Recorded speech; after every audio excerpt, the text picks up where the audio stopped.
ஆய நம. மீன் பிடிப்பதை தொழிலாக கொண்ட சிவபக்தன் தினமும் தான் பிடிக்கும் மீன்களில் சிறந்த ஒன்றை சிவனுக்கு அர்ப்பணிப்பது வழக்கம்.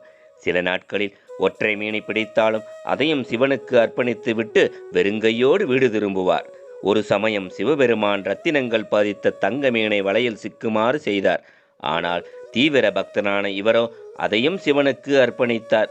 வறுமையில் வாடினாலும் ஈசனுக்கு சமர்ப்பிக்கும் அன்பும் பக்தியும் கண்டு சிவபெருமான் பார்வதியோடு காட்சி தந்து முக்தி தந்த 63 நாயன்மார்களில் ஒருவரான அதிபத்த நாயனார் முக்தியடைந்த ஸ்தலமே இத்தலம்.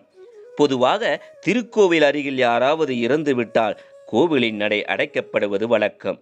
ஆனால் இங்கு மட்டுமே இறந்தவரின் உடலை கோவில் முன் வைத்து சிவனுக்கு அணிவித்த மாலை, வஸ்திரம் இவற்றை உடலில் சாத்தி நீர் தெளித்து மரியாதை செய்யப்படுகிறது. இது அதிபத்த நாயனாருக்கு செய்யப்படும் மரியாதையாக கருதப்படுகிறது. திருச்சிற்றம்பலம்.